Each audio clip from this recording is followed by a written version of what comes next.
आप कहीं पूरा परिवार या दोस्त कहीं घूमने के लिए जा रहे हैं और बीच में किसी बंदे ने कुछ ऐसी बात कह दी कि आपका सारा मूड खराब हो गया। अब आप आधा दिन तो इसी टेंशन में हो कि इसने ऐसा क्यों कहा, मैंने ऐसा क्या कर दिया।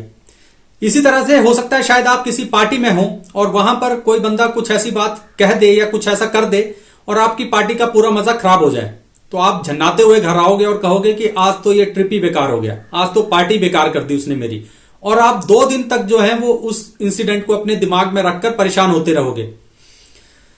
नमस्कार, आप सभी का आज के इस सेशन में स्वागत है। और आज हम ये बात करेंगे कि क्या हैप्पीनेस जो है, जो खुशी है, वो हमारी रिस्पॉन्सिबिलिटी है या किसी और की रिस्पॉन्सिबिलिटी है। खुशी जो है वो हमारी ही रिस्पॉन्सिबिलिटी होती है और इसे हम जितना जल्दी समझ लेंगे अपने जीवन में उतना ही फायदे में हम रहेंगे। बात ऐसे समझ नहीं आ रही होगी, एक छोटा सा एग्जांपल लेते हैं। आपने पुराने धारावाहिक देखे होंगे, रामायण महाभारत वगैरह, वहां पे आपने देखा होगा ना, रथ होता था। तो रथ के आगे घोड़े जुते रहते हैं, 2 4 6 कितने भी होंगे। तो उन घोड़ों की जो लगाम होती है और रथ का जो कंट्रोल होता है वो सारथी के पास होता है। जैसे वो उस रथ को जितना तेज चलाना चाहेगा चलेगा, जिधर मोड़ना चाहेगा मुड़ जाएगा, घोड़ों को जैसे काबू करना चाहेगा वैसे काबू होंगे, उसके इशारों पर हर एक बात चलती है। इसी तरह खुद को एक सारथी मान लीजिए और ये जो आपका माइंड है वो घोड़े है। आपके माइंड के घोड़े, आपके दिमाग के घोड़े दौड़ते ही रहते हैं, वो आपके काबू में नहीं रहते हैं। इसीलिए आप खुशी नहीं ढूंढ पाते। वो आपका कहा नहीं मान रहे हैं, आपके जीवन रूपी रथ के जो घोड़े हैं वो आपका कहना नहीं मान रहे हैं, वो जहां उनका दिल कर रहा है वहां जा रहे हैं। तो जब ये कहते हैं कि भैया हैप्पीनेस जो है वो आप ही की रिस्पॉन्सिबिलिटी है, तो इसके कहने के ना 2 वजह हैं, मेन वजह 2 हैं। पहला ये कि यू कंट्रोल योर माइंड, कि कोई और बंदा है ही नहीं है जो आपके माइंड को कंट्रोल करता है। आप ही के पास सारी लगाम है, सारे दिमाग के घोड़े आप ही के काबू में हैं।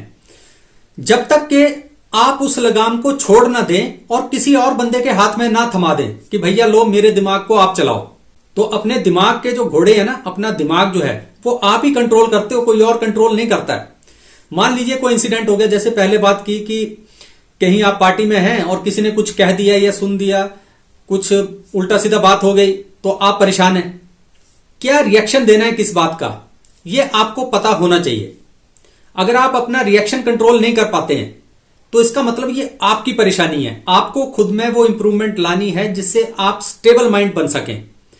आपको कोई भी दूसरा बंदा जो कुछ कहे उसके लिए आप रिएक्ट ना करें, ये आप ही की रिस्पॉन्सिबिलिटी है। कोई और आपके लिए कैसे कर देगा इसको, कोई दूसरा बंदा आपका दिमाग कैसे कंट्रोल कर लेगा, आप ही को कंट्रोल करना पड़ेगा इसको।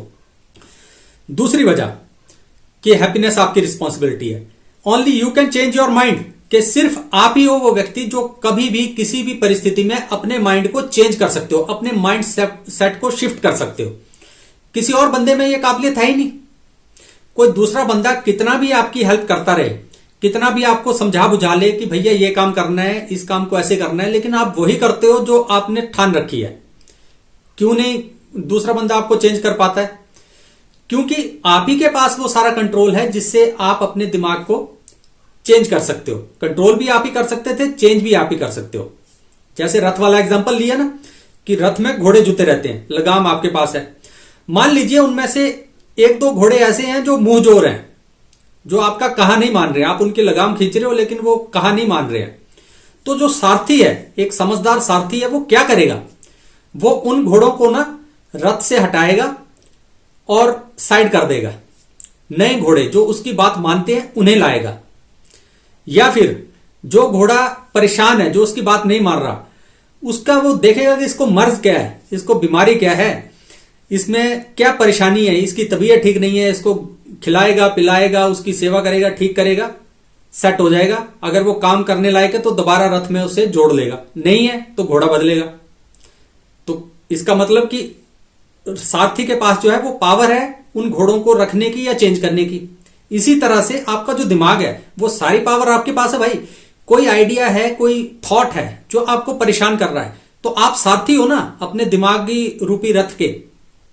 तो सारथी हो तो उस थॉट को सही करो, अगर नहीं है तो उसे अपने दिमाग से निकालो। ये काम आप ही ने करना है। किसी दूसरे बंदे को क्या पता है कि आप अपने दिमाग में क्या सोच रहे हो, आपके थॉट प्रोसेस क्या है। कोई दूसरा बंदा ये नहीं जान सकता है। ये काम आप ही को करना है। तो अपने माइंड को कंट्रोल भी आप ही करते हो, अपने माइंड को चेंज भी आप ही कर सकते हो। तो जब ये दोनों चीजें आपके अपने हाथ में है, तो भैया जीवन में खुशी भी आपके अपने हाथ में ही है। अगर आप चाहोगे तो खुश रहोगे, अगर नहीं चाहोगे तो दुनिया की जो मर्जी नियामत आपके पास हो, आप कभी भी खुश नहीं रह पाओगे अपने जीवन में। अब तीसरी बात जो है वो जो आपको ध्यान रखनी है वो रखनी है कि work towards controlling and changing your mind. कि हमेशा इस प्रयत्न में लगे रहिए कि आप अपने दिमाग को कंट्रोल भी करते हो और उसे जरूरत पड़ने पर, जैसी जरूरत हो, जैसी परिस्थिति हो, चेंज भी कर सकते हो। और यह काम सोच के नहीं होता है, यह काम प्रैक्टिस से होता है। आप देखेंगे कि हमारी जितनी भी हमारी स्पिरिचुअल गाइडेंस है, हमारा जीवन है, हमारे बड़े बुजुर्गों ने हमें कुछ सिखाया हुआ है, जो मेडिटेशन है, इस तरह की चीजें हैं, वो सारी चीजें जो हैं वो इन्हीं चीजों पर, एक चीज पर बेस्ड है कि कंट्रोल योर माइंड, उसी पे बेस्ड है वो। और जब हम ये कहते हैं कि आपको वर्क करना चाहिए अपने माइंड को कंट्रोल करने में, चेंज करने में, तो उसका मतलब है कि आप वो सारे काम कीजिए जो आपके माइंड को स्टेबल रहने में मदद करते हो। क्या चीजें कर सकते हो आप मेडिटेशन कर सकते हो, अच्छी किताबों से जुड़ सकते हो, अच्छे दोस्तों से जुड़ सकते हो। जैसी आपकी संगत होगी वैसी आपका थॉट प्रोसेस बन जाएगा। जितने ज्यादा नेगेटिविटी में आप रहोगे उतना ही ज्यादा आपका थॉट प्रोसेस नेगेटिव हो जाएगा। इसके बाद आप आज के अगर समय के हिसाब से बात करें तो आपका मोबाइल आपके हाथ में है, उसमें आप रोज डेली बेसिस पर क्या वॉच करते हो, अपने इंस्टाग्राम में, अपने यूट्यूब में या कहीं भी, जैसी भी चीजें आप पसंद करते हो उसी तरह की आपकी फीड फिल हो जाएगी। अच्छी चीजें उसमें देखना शुरू कीजिए, एल्गोरिदम आपको अच्छी चीजें रिकमेंड करना शुरू कर देगा। जब आप उस तरह से देखोगे तो आपके माइंड जो है वो थॉट प्रोसेस आपका सही हो जाएगा, पॉजिटिविटी ज्यादा हो जाएगी आपके माइंड में। तो आपका जो दिमाग के घोड़े हैं वो कंट्रोल में रहेंगे। और अगर कभी कोई घोड़ा जो है वो मुंहजोर हो जाए तो आप उसे बड़े आराम से चेंज कर सकते हैं कि ये जो पर्टिकुलर थॉट है वो मुझे सर्व नहीं कर रहा है अच्छे से, तो आप उसे साइड कर सकते हैं। तो अपना थॉट प्रोसेस सही कीजिए। खुशी तो आपके आसपास ही है, आप ही अपनी खुशी के लिए जिम्मेदार हो। और इस जिम्मेदारी को आप जितना जल्दी समझ लोगे और उठा लोगे उतना ही खुश अपने जीवन में आप रहोगे। तो उम्मीद है आप भी इन सारी बातों पे गौर फरमाएंगे और अपने जीवन को बेहतर जीवन बनाएंगे, क्योंकि हमारा जीवन बेहतर बनाया जा सकता है और ये हमारे अपने ही हाथ में है। तो चलिए इसी तरह के किसी और विषय के साथ फिर कभी मुलाकात होगी। तब तक अपना ख्याल रखिए। नमस्कार।